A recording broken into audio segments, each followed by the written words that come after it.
One of Diddy's loudest ops, Gan Dale, just dropped a serious warning aimed straight at 50 Cent.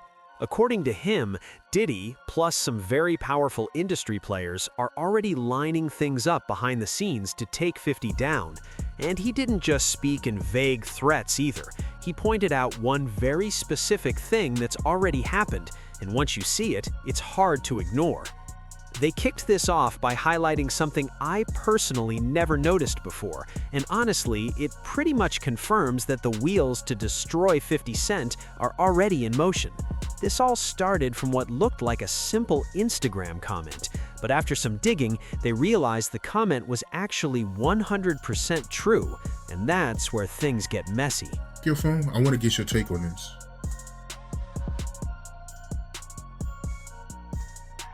Big Brother G, tell Fifth that Ja Rule and his first baby mama started following each other on IG an hour ago. Prepare for the worst. Jay-Z, Ja Rule, Roc Nation, Desiree Perez are out to get him out of the paint. Alert. So here's the bombshell. Ja Rule and 50 Cent's first baby mama are now following each other on Instagram. Yes, that baby mama, the one who has been publicly beefing with 50 for almost a decade, the same woman who, for nearly 18 years, has made it her mission to make sure 50 Cent never knows peace. Now suddenly, she feels empowered. She feels like this might finally be her moment to finish him off. At the same time, Ja Rule has allegedly been on a full-blown scavenger hunt, tracking down any and every accusation ever made against 50 Cent. Anyone who's ever spoken negatively about him, Ja has been trying to find them, connect with them, and hear their stories. So Ja Rule following 50's baby mama right now, and her following back, understand this loud and clear. This is not innocent. This is not random. This looks like coordination. Ja Rule even tweeted, "Keep the info coming. 50's victims deserve to be heard, and they will." Whatever Ja Rule thinks he's uncovered has clearly emboldened him, because he followed that up with more heat. He said, "Curtis called out Diddy for being an abuser. Now I'm calling out 50 Cent for being one. What's the problem? Good morning, let's not be selective with our outrage." He went even harder, saying, "If you support Curtis, you support domestic violence. Now run his women her coins. I know what you did last summer." That right there sounds less like commentary and more like a warning shot. Ja Rule is basically telling 50, "I've got something on you, and I'm not scared to use it." So whatever Ja Rule has dug up, it looks like he's moving fast. And let's be real, if he found something serious, he's not doing this alone. 50 Cent has built up plenty of enemies over the years, especially now with Diddy in the mix. And just to be clear, I support 50 exposing Diddy. I'm not saying 50 did anything wrong, but when you start shining a spotlight on predators and abusers, you also motivate very powerful people to make sure you fall next. Ja Rule then reshared multiple articles highlighting past accusations against 50 Cent and added, "I think I'm gonna start doing docs. There's a lot to unpack here," allegedly. And he wasn't subtle. He posted headlines where women accused 50 of abuse. If I'm 50 Cent, I'm getting ahead of this immediately. Cease and desist. Lawyers on speed dial. Because once a documentary drops, it's not about who's telling the truth best, it's about who tells the story best. Packaging is everything. And if Ja Rule manages to bring in a baby mama who's already made some extremely disturbing allegations, that could get ugly fast. Let me give you a glimpse of what a potential surviving 50 Cent documentary could look like. This is Shanice Tompkins, 50 Cent's first baby mama. She previously did a short Instagram live that barely got any traction, but in that live stream, she described some truly disturbing things she claims 50 did to her. One of the allegations, beating her in front of their children. In his career. Because he was abusive. Well, he still is abusive. I'm just not in his presence, but he's abusive. Emotionally, physically, he's abusive. And the last straw for me was he hit me in front of my daughter. And I said, as a mother, if I allow her to see him hit me and stay with him, what example am I setting for my daughter? And that's when that was it for me. It was that Right. and another incident with Marquise. So it was two incidents, but it was kind of close. And there was another incident with Marquise, Yale, and Banks used to have an apartment they used to share in Manhattan. And I went to pick 50 up from there. So Marquise told me that I guess like he had a girl there, like, you know, a girl that, he just told me something. So him and I got to argument. He beat the mess out of me and then told Marquise, see, it's your fault. I had to whoop your mother's ass. First time he ever hit me, to be honest, was, I don't even talk about this. This is a lot of cathartic moments and stuff, but the first time, I don't even think I told you this. I think the first time he hit, I know the first time he hit me, I was pregnant with Marquise. Belly out to here. What really stood out to me is how similar her accusations sound to the ones made against Diddy. She accused 50 of physical abuse, but also something far more serious, claiming he forced himself on her without consent. And once that accusation came up, people naturally started asking questions. Boy, it's not. So I'm gonna ask one question, right? I'm not gonna get to that fee. We're gonna do that fee on the next Okay. one, Diddy situation. Okay. Somebody wants to know in the chat, did he, because you put up the post on your story about that thing saying that he sexually abused her. Yeah. Did you ever experience anything like that, or was it just basically physical stuff or fighting and back and forth? You know, I have experienced sexual abuse from him. Yes. Which, when it sounds odd for women, because it's like, it was no Me Too movement. You know, from our culture, it's like, how could your boyfriend you or sexually assault you? Because no means no. No means no. I don't care if you get a girl butt naked and she says no, that means no. So, yes, I have. And I don't know within me, I don't know if it's this Black girl strength that for some reason it's easier to talk about that, the physical part of the abuse. That's easier for some reason than to talk about the sexual. I don't know why. And that's something that I have to probably work through and maybe just try to like understand. But yeah. Well, why you never reported it though? People might want to ask, well, you got sexually abuse, you got physical abuse. Why you never said that? I didn't say something. I've always said something. If anybody ever listened, I hope The authorities, like, he was like- abusive. I have court testimony where I'm saying he's abusive. I have order of protections in the court where I'm listing some of the abuse. So this is documented. Maybe IG world don't know. Maybe, you know, the fans don't know, but no, it's documented. One big question people ask is, why didn't she report it at the time? If there was physical and sexual abuse, why stay silent? What makes you say he did it though? We got into a fight that Monday at my lawyer's office. I have a police report. He threatened me. He tried to hit me, but I ran. He threatened me. He said he was going to have someone come do something. He said, and watch how I get down. He said it. And that Friday, I do believe that was Monday. That Friday, I had to do my deposition. I was taking Marquise to school. A Magnum car was following me. I don't know if you remember the Dodge Magnums, and everybody knew back then all of G-Unit members rode Dodge Magnums. Was following me to Marquise's school. I ditched the car, drove to Queens and drove to my grandma's house. Mia was already in school. I get to the courthouse. I do my deposition. I come back outside. It was a guy following me, trying to intimidate me, to the point where my lawyer was so worried that she would just please be careful. Now here's where things turn legal. Back in 2008, a judge approved a temporary protection order in her favor. 50 Cent was ordered to surrender any guns he may have had. According to reports, U.S. rapper 50 Cent was ordered to surrender any guns after a judge issued a temporary restraining order requested by his ex-girlfriend. His lawyer pushed back, saying 50 didn't own guns or have access to them.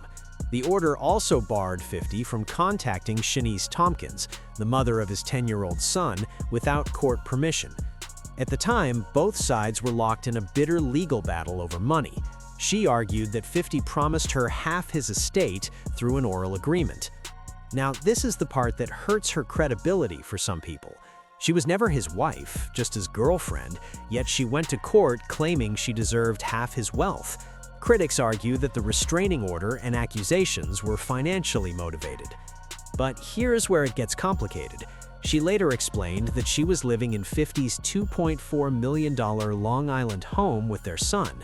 50 tried to evict her, but the court refused, ruling she could stay because she had custody of their child. Then, according to her, the house mysteriously burned down. She claims 50 would rather see the house destroyed than let her have it. She even went as far as claiming he tried to kill them. 50 Cent has always denied everything. But her full version of the house fire story? I'll be honest, it's one of the wildest things I've ever heard. So he was trying to kick me out the house and he couldn't get me out the house. And that's another thing where he says like, oh, he went to Suffolk County. They gave me an eviction, but I took it to the Supreme Court and the Supreme Court allowed me to stay. So he couldn't get me out the house at the time. And then his lawyer, and I have in my deposition papers, which once I started doing my YouTube channel, I have to be able to side by side and bring up stuff. His lawyer actually asked me where was my evidence, and that was the first part of the house to burn down. I don't think that was a coincidence. Right. Who's on the house at the time when it got set on fire? It was. That's another thing. He tried to create the narrative. It was me, my boyfriend. No man lived with me in that house. And I will repeat, no man lived with me in that house. No man, except for Marquise, and he wasn't a man at the time. He was a child. It was me, my daughter, Marquise, a family friend, and she had gotten into an argument with her husband. So it was her and her son, and my youngest sister. My mom had passed away, so I had custody of my youngest sister. How old was your children? He's probably about 12. Mia probably was about maybe 16, 17. Now, this is where things get seriously wild. 50 Cent's own son was living in that house, so on the surface, you'd think there's no way he'd burn a home where his kid is, right? But here's the twist. According to his baby mama, she alleges that 50 Cent was trying to murder her. Not just her. She says it was her son Marquise, 50's kid, a family friend, her sister, and 4 minors all living under that roof. She claims 50 either set the fire himself or hired someone to do it in the middle of the night while everyone was asleep. According to her, the timing was deliberate. He wanted to kill everyone in the house. Do you think it was a move to try to scare you or try to get rid of you? What do you, deep down, like, what do you think the motive was behind to really get rid of you or to scare you out of the house, honestly speaking? I think it was to kill us. Because the time, it wasn't like it happened when the kids were in school, maybe I was there by myself, or it happened that I was just sleeping. No one's up.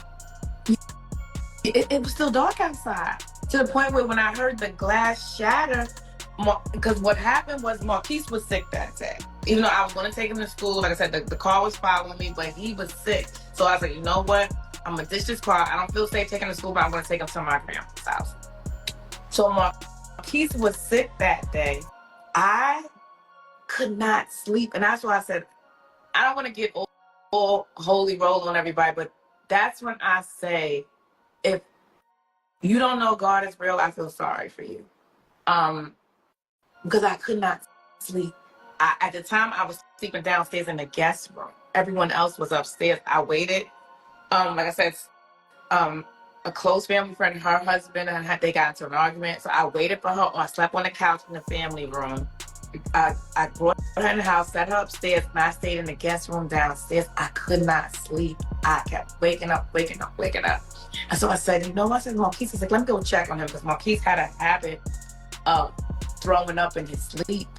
So I said, you know what? Let me check on him. I'm just going to just check on him. And then I ended up getting into bed with him. I said, let me just keep, because he was kept coughing. So I was like, you know what? I get scared he's going to throw up in his sleep. You know, I'm choked. Marquise's coughing kept me from being in a deep sleep, but I still was concerned about what was going on. Like I said, people were following me. They were at the courthouse, so I was concerned. But I couldn't quite get into a deep sleep. So Marquise's bedroom was in front of the house. So once I heard the glass shatter, I went to the front of the house, and it was pitch dark. I couldn't see anything. So just in that second, I came from Marquise's room to the top of the stairs. I went down maybe 3 steps, and the flame just shot up to the ceiling. It was just, we couldn't even make it downstairs. So you're the first person that's seen the fire. What I'm getting from this, right? So I heard the glass shatter. So my daughter said, so she said she thought I broke something, because all she heard was me cursing. But for some reason, I was so enraged. I was like, this motherfucker. This motherfucker sent somebody to burn the house down. So my daughter said she just heard glass and me cursing. So she just assumed that I dropped the glass or something. And I just kicked into action. I just got everybody out their rooms. Now, for those of us who stan 50 Cent, we might look at this skeptically. How do we even know he's involved? Maybe enemies did it. I mean, 50 has beefed with plenty of people over the years, and honestly, my gut wants to believe 50 is smart and level-headed enough not to harm his 10-year-old son. But here's the thing.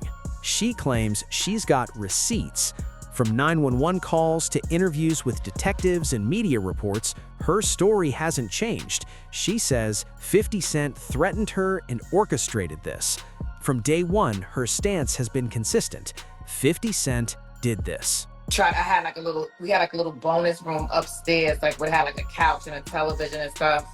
We couldn't go that way, so then we go to my sister's bedroom. So my sister's bedroom had like a little awning, like where the backyard and the pool was. So I kicked out the screen so we could jump down to the awning to jump out. So I saw a man there. So I got a little hesitant. I was like, oh my gosh, what if he's coming to finish us off? And it happened to be an off-duty police officer. Okay, got it. Yeah, so he was already on the phone with 911. He said so later on I found out he saw the smoke, and he was going to get his daughter from, like, I think he said she was at a hotel. You know how they have prom parties at a hotel, and he said the highway, whichever way he takes, it didn't take him that way. He saw the smoke, came up the driveway, and saved our lives. Y'all got out from the downstairs or the upstairs? From upstairs window? We couldn't make it downstairs. I said, like, I got to the 4th step, and the flames engulfed. Like, it just shot. Like, literally, it looked like a movie. Like, I can't explain. Like, it just stretched. Like, it just went from the floor to the ceiling. So we couldn't make it downstairs. So what did you do? You jumped out the windows? Yeah, we jumped out the window. Out of my sister. My sister, where her bedroom was towards the back of the house. So she had an awning, like, from the sliding door. So we jumped down from her window to the awning to the floor. But the off-duty police officer was there to break our fall. Look, I've never seen 50 Cent lose a battle. He's a 5-star war general in the rap game. Disciplined, strategic, and experienced. But imagine this. Take her story, layer in the second baby mama, add Tata Holly and others, compile it all into a documentary. Suddenly, you can see the full picture of why Ja Rule is gloating on Twitter like he already has the winning film ready to end 50 Cent's career. Good news for 50? He's not alone. Gandale told him he has dirt on people potentially plotting against him, naming names like Jay-Z, JRU, and others. And he promises he'll ride for 50 no matter what. Listening, everybody that is said, and Desiree Perez, all All them people got dirt under them, bro. You understand? All them people got dirt on their fingernails. Jay-Z got dirt in his fingernails. You understand? Jay-Z was messing with young girls from our block. Tiring them. I'm putting it out there. You know what I'm saying? I'm picking a side. Desiree, husband, was a former drug dealer that she turned on a whole cartel. All of them got dirt on them. And 50 got they dirt. You understand? 50 gonna know they dirt. Because 50 got investigators, he got people that's in the street. So if they go at him, listen here, I deem him like myself, 10 times the normal man. He gonna do what he gotta do. And the whole thing about it is they trying to retaliate on him for something he did to somebody else. Bruh, first of all, they're gonna try to get his baby mama stories. You know, they're gonna try to get 50 baby mama stories. They're gonna try to get girls that he probably dated, that he had problems and issues with and stuff like that. You know what I'm saying? They're gonna try to do the same thing they probably did to R. Kelly or Puff or whatever like that, and people tell their stories. You understand? But, you know, they trying to retaliate on what he did. Let him go ahead, bruh. Because I think he ready for it. You don't do this shit, and you don't do the stuff that he did or sign on to the stuff that he did with Puff. Unless you got your shit in order. Don't throw no stone if you live in a glass house. Don't throw no stone if you live in a glass house. I believe 50 ready for it. If they come at him any kind of way. Honestly, the only real winners in all this are the content creators. If we get a surviving 50 Cent versus Ja Rule documentary war, then 50 fires back, Jay-Z retaliates, 50 counters, it's chaos. Who comes out on top? Hard to say. 50 Cent's creativity is unmatched, but Jay-Z has the resources. This is absolute insanity. Now, I want to hear from you. Do you believe the rumors? Do you believe his baby mama when she says she thought 50 Cent was trying to murder her and their son by burning down the house? Drop your thoughts in the comments. And hey, if you're still watching and want another spicy breakdown, click over here to watch me dissect the worst response ever to getting exposed. A famous streamer accused of sexual assault and rape responds with receipts, and it completely ruins her career. Her response? That's where the real damage was. Click here to watch. Out of here, folks.